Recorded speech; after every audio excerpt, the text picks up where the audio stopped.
Барча галимнәрне юктан бар кылып, барча галимнәрнең яратучысы, тәрбиячесе Раббы Субханаху ва Тәгаләгә барча хәмд сәнәләр бар ирешсәйде, шулай сөйкле Пәйгамбәрбез Мөхәммәд Мустафа саллаллаһу алейхи ва саллямга күңел төрләребездән шытып чыккан барча салават шәрифләребез бар ирешсәйде. Хөрмәтле дин кардәшләребез, безнең бүгенге вәгазебез Алла бирсә, ислам динебезнең бер баганасы булган намаз турында булыр. Без барчабыз да беләбез нәрсә ул намаз, ләкин аның файдасы турында, мөһимлеге турында без инде бөтен нишкәлекләрен дә белеп бетермәскә мөмкин без. Һәм инде әлбәттә безнең якыннарыбыз, туганнарыбыз, дусларыбыз, танышларыбыз арасында әле менә үзләре мөселман булмауга карамастан, әле намазга менә күңелләре ныгып бетмәгән, иманнары ныгып бетмәгән, тәвкалыклары җитеп бетмәгән кардәшләребез бик күп. Шулай бит? Шул сәбәпле без инде аларга да шул мәгълүматны җиткерсәк бик күркәм булыр иде. Менә намаз, без барыбыз да беләбез, ул ас-салах була гарәпчә. Ас-салах ул инде нәрсә, русча әйткәндә связь, элемтә була. Без намазда Аллаһ Тәгалә элемтәгә керәбез. Ләкин аннан тыш Аллаһ Тәгалә безгә изге Коръән Кәримдә бик күп җирләрдә ва акыймус-салах дип инде бик күп җирләрдә боера, намазларыгызны укыгыз. Инде ислам диненең биш ваганасы булган әйберләргә бик күп җирләрдә өнди. Ни өчен Аллаһ Тәгалә безгә шушы намаз дигән әйберне безгә аны фарыз кылган? Хәтта фарыз кифая түлә фарыз гайн шулай. Һәрбер шәхес ошбу сорауны үзенә биреп караган бардыр инде. Әлбәттә, булай гомуми алганда без аңлыйбыз, намазның файдасы бар. Намаз нашар әйберләрдән саклый, намаз укучы кеше инде үзе нашар әйберләр эшләргә күңелне тартмый, намазы кушмый дип әйтәбез. Ләкин аннан тыш без инде шушы әйберләрне искә төшереп китәргә тиешбез. Беренчедән, менә намаз укырга җыенучы кеше, өйрәнүче кеше ул нишли иң беренче? Әлбәттә, ул ниндидер гыйлем алырга мәҗбүр була. Чөнки намаз укырга өйрәнүче кеше ул баштан сүрәләрне өйрәнә, тәһарәт алуны өйрәнә. Шулай бит? Кыскасы, Аллаһ Тәгалә безгә намаз аша иң беренче чиратта гыйлем алырга этәрә. Кеше, менә безнең бит төрле кешеләр бар. Бөтен кеше дә үзен тормыш көнкүрештә гыйлем алуга этәрә алмый. Ләкин намаз укырга җыенучы кеше ул телиме, теләниме, ул инде гыйлем алырга мәҗбүр була. Икенче мәсьәлә ул да булса инде безнең намаз ул минималь булган көндәлек физик күнегүләр. Шулай бит? Төрле кешеләр бар. Кемнеңдер, мәсәлән, утырып эшли торган эш көннәре буе, кемнеңдер, мәсәлән, ялкаулана, күнегүләр ясамаска мөмкин. Аллаһ Тәгалә безгә намаз белән минималь булган күнегүләр эшләтә. Бу икенче бер файдасы. Аннан тыш без инде намазда беләбез, тәһарәт алабыз дидек. Ул да булса нәрсә? Ул чисталык. Ягъни менә намаз укыганчы кешеләр аңлыйдыр, элек намаз укымаган, аннан соң намазга баскан кеше үзенең чисталыкны үзенә гомумән икенче яктан ачып җибәрә. Элек, мәсәлән, намаз укымый торган кеше өчен чисталык нәрсә ул? Иртә белән торгач кулыңны битен юып, шулай бит, атнасына бер мунча кыру. Менә шушы гади бер чисталыктыр, ләкин намаз укый торган кеше өчен чисталык ул даими булырга тиеш. Шулай бит, даими кеше гысыллы, көненә ким дигәндә бер 3-4 мәртәбә ул тәһарәтен ялата, мәсәлән, кыш көне ярый 5 тапкыр тәһарәт алмаса да, бер икенче намазны бер тәһарәтләп укып була. Ләкин җәй көне инде ул, мәсәлән, 5 тапкыр тәһарәт алырга мөмкин. Шулай бит, яисә аннан да күбрәк булырга мөмкин кайбер кешеләрнең. Бу даими чисталык, гомумән башка яктан ачыла. Менә шушы ачылып китү безнең инде менә шушы Аллаһ Тәгаләгә якынлыгыбыз, гыйлем алу рәвешендә Аллаһ Тәгалә намазга басам дип инде кеше күңелендә ниятләр белән Аллаһ Тәгаләгә якыная, шул сәбәпле безгә Аллаһ Тәгалә чисталык ягын башка яктан ачып җибәрә. Һәм инде әйтеп китәсебез килә, бу тышкы яктан гына булган аңлауларыбыз, менә тышкы файдалар. Ләкин аның эчке яктан булган файдалары ул тагын да мөһимрәк. Шулай итеп, без инде беләбез, намаз, анда хадисләр бар, намаз кешене фәхешләрдән саклый, начарлыклардан саклый дибез. Ләкин без беләбез, бар риваятләрдә китерелә, хадисләрдә китерелә, кеше өчен намазны укугандагы вакыт түгел, намаз арасындагы булган вакыт намазга тәэсир итә дигән әйберләр ишеткәнгез бардыр инде, күрегез.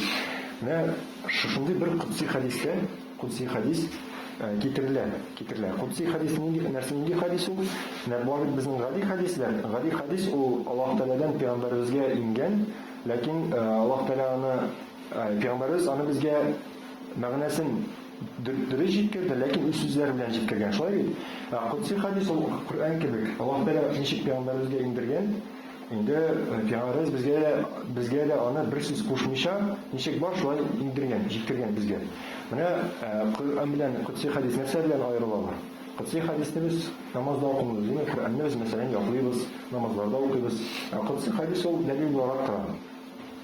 Менә шушындый бер кадгый булган бер дәлилдә, бер Кутси хадистә Аллаһ Тәгалә әйтә: "Иннама атaqabbalu as-salatu mimman" Дөрестә мин шул кешенең намазын кабул кылуын кем һәм инде санап китә шартларын. Ләкин менә бу иннама дигән русча әйтик усиление дигән нәрсә, ул ничек басым ясый нәрсәгә шул кешенең генә намазын кабул кылырмын дигәнгә. Ягъни ул турыдан-туры язылмаган, шул кешенең генә намазын кабул кылырмын дип. Ләкин анарга басым ясый генә дигән мәгънәгә. Бар булыр, гәрәп телендә алыналар күп иш. Русча әйткәндә анда красноречие бар иде. Менә шушындый мәгънә. Димәк, Аллаһ Тәгалә әйтмәкче була, дөрестә мин шул кешенең намазын кабул кылырмын кемдә һәм шартлары санап китә. Һәм беренче шарт булып тора анда тавада биха ли азамати. Ягъни русча әйткәндә кто смиренен к моему величию.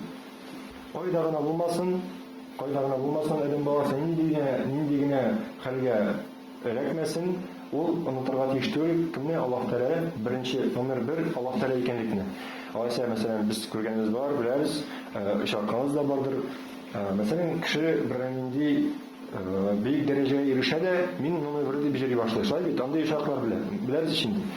Шул сәбәпле теге кеше оныта Раббысының каршында нәрсә түгәнчелекле кем номер 1 икәнлекне оныта.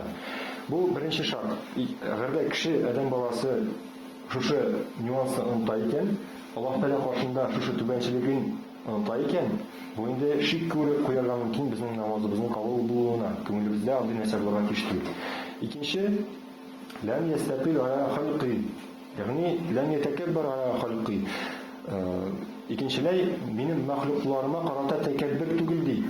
Ягъни безнең күңелебездә адәм балалары гына түгел, җиннәрдә булган мөмкин, фәрештәләрдә, хәтта хайваннарда, хәтта бөҗәкләрдә, әгәр безнең күңелебездә аларга карата тәкәбберлек бар икән, димәк бу безнең намаз укуыбызны түгел, намазыбызның кабул булуын шулай ук шик астына куярга мөмкин. Бу бик куркыныч нәрсә. Адәм баласы бит ул, без бит барыбыз да адәм балалары гынасыз кеше юк диләр. Ләкин аңа да карамастан без үзебезнең күңелебездәге нәрсәләр булганны, нинди нәрсәләр әйләнә икәнлекне без игътибарлы булырга тиешбез. Әгәр шушындый, мәсәлән, берәр кардәшеңә карата син үзеңне тәкәббер тотасың икән, мин яхшырак та син начаррак, мәсәлән, мин 10 ел намаз укыйм, син әле 1 ел гына укыйсың, менә шушындый әйберләр бар икән, димәк бу куркыныч. Киләсе шарт булып тора, Аллаһ Тәгалә әйтә: "Лам ябит мусирран аля маасияти". Ягъни русча әйткәндә не упорствует в совершении грехов. Әгәр кеше, мәсәлән, аның һәрберебезнең җитешсезлекләребез бар күңелләребездә, төрле кеше төрле гөнаһлар кылырга мөмкин. Ләкин хадистә бар, кешеләр адәм балалары арасында кем иң яхшысы, кем үзенең гөнаһлары өчен тәүбә кыла. Шулай бит, монда да шулай ук. Не упорствует в совершении грехов, нәрсәне аңлата ул, әгәр кеше шушы бер гөнаһы даими кыла торган гөнаһын туктатмый икән, гел шуны кылып тора, ул аны туктатмый, керешми дә белән, ул чакта аның намаз кабул булуын шулай шик астына куярга мөмкин. Әгәр безнең бернинди даими кылына торган гөнаһыбыз бар икән, без аны белән көрәшергә тиешбез, төрле чаралар куярга тиешбез, менә шушы эшне башка кылмаска. Киләсе шарт булып тора: "Вaqata naharahu fi zikri", ягъни үзенең көннәрен мине зикр итүдә үткәрә ди Аллаһ Тәгалә. Бу безнең 5 вакыт намазны гына гыйбадәт дип күрмик. Без мәсәлән иртә белән торабыз, бисмилла әйтеп көнебезне башлыйбыз. Идән чыгасың, бисмилла әйтеп чыгасың, дуалар кылып чыгасың, шулай бит. Мәдрәсәгә керәсең, дуалар кылып керәсең, чыккач, гуфранка дибесең һәм башка дуалар кылабыз. Кыскасы, даими мөселман кешесе даими рәвештә дуада, даими рәвештә гыйбадәттә, көн дәврендә менә шулай яшәсә, димәк ул көне буена Аллаһ Тәгаләне зикр итә. Димәк бу шартны ул үти. Димәк, инде әгәр дә кеше, мәсәлән, намаздан тыш үзе бер дә зикр кылмый икән, Аллаһ Тәгаләне искә алмый икән, намазларында да мәшәкать булырга мөмкин әммәрсен. Шуңа күрә бу бу шарт инде бу шартта безнең мәшәкатьләр булырга тиеш түгел. Һәм инде соңгы шарт булып Аллаһ Тәгалә безнең әйтә нәрсә ди? وَرَحِمَ الْمِسْكِينَ وَالْمُصَابَ وَابْنَ السَّبِيلِ وَالْأَرْمِلَةَ. Ягъни мискиннәргә, авыр хәлдә калган мөселманнарга, тол калган хатыннарга, Аллаһ Тәгалә юлында булган кешеләргә, мөселманнарга инде рәхимле булган кешенең намазын кабул кылырмын ди. Ягъни әгәр дә безнең күңелебездә рәхимлелек хисе юк икән, мәсәлән, без үзебезне генә карап, үзебезне генә яшибез, күршебез, анда дустыбыз, иптәшебез авыр хәлдә калса да, минем белән түгел бит, берничек шарасын күрергә әле дип шулай яшибез икән, димәк, безнең күңелебездә русча әйткәндә сострадание булырга тиеш. Безнең аның шушы мәшәкатен чишергә ярдәм итәргә тырышырга тиешбез без. Әгәр дә бездә шушы нәрсә юк икән, димәк, инде Аллаһ Тәгалә безгә рәхимле булырмы? Чөнки икенче хәдистә әйтелә бит, "Ман ла ярхам ла юрхам дигән." Кто не милует, тот не будет помилован, русча әйткәндә шулай бит. Шуңа күрә без шушы шартларга игътибарлы булыйк. Менә яңадан санап китик шушы шартларны. Беренчесе русча санап китик инде барыбыздан. Тавада бихали азамати, ягъни кто смиренен к моему величию, лам ястатин аля халqi, минем әхлукларыма карата тәкәббер түгел. Лам ябит мусирран аля маасияти, ягъни не упорствует в совершении грехов. وقطع نهاره في ذكري, минем тәүлекләрен мине зикр итә. Һәм инде рәхимлелек сыйфатына калган хатыннарга, авыр хәлдә калган мөселманнарга, мискиннәргә, һәм инде Аллаһ Тәгалә юлында булучыларга инде рәхимлелек хисе булырга тиеш. Һәм Аллаһ Тәгалә шушы хәдисның ахырында, менә шушы шартларны кем үтеп бара, шушы шартларны кем үти, шушы кешенең дәрәҗәсен аңлата. Ул әйтә: "Әкләуху би'иззати", ягъни мин аны урысча әйткәндә объемлю его своим величием. Мин аны шушы кешене бийек итермен ди. Ягъни ул кеше түбәнчелеккә төшмәс беркайчан да. "Ва астахфизуху бималаикати", мин аны үземнең фәрештәләрем белән саклармын ди. Һәм инде караңгылык вакытында ошбу кешенең нуры булыр, уты булыр ди. Гыйлемсезлек вакытында ошбу кешенең гыйлеме булыр ди. Һәм шушы кешенең дәрәҗәсе, менә безнең Фирдәүс җәннәте нинди башка җәннәтләргә карата нинди югары дәрәҗәдә, ошбу кешенең дә дәрәҗәсе башка кешеләрнеңгә карата шушындый югары дәрәҗәдә булыр ди Аллаһ Тәгалә шушы кудси хәдисенең ахырында. Ягъни менә хәзер инде нәтиҗә чыгарып әйтә алабыз нәрсәне, менә гади генә бер намаз, нинди генә гади генә бер намаз кешенең тормышын ничек инде үзгәртергә мөмкин. Кеше, мәсәлән, намазга басканчы бер төрле булса, намазга басып, шушы шартларга туры китереп яши башласа, ул бәлки ничек яхшы якка үзгәрә. Аллаһ Тәгалә рәхмәт итсен әлбәттә барысы да.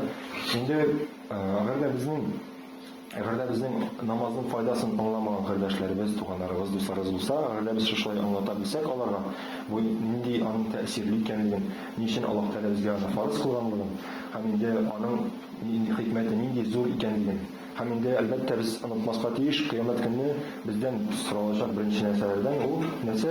Намаз. Анда әйтелгән нәрсә дигән, әгәр дә кеше намазы өчен җавап бирә ала икән, башка эшләре өчен дә ул җиңел җавап бирелер дигән. Әгәр дә намазы өчен җавап бирә алмый икән, башка әйберләрендә дә мәшәкатьләр тулган мөмкин. Димәк, әгәр дә кеше үзенең намазын сакласа, намазының кабул булмавыннан куркып, инде шушы шартларны үтәсә, инде әлбәттә бу кеше җәннәт әһле булыр, Алла бирсә.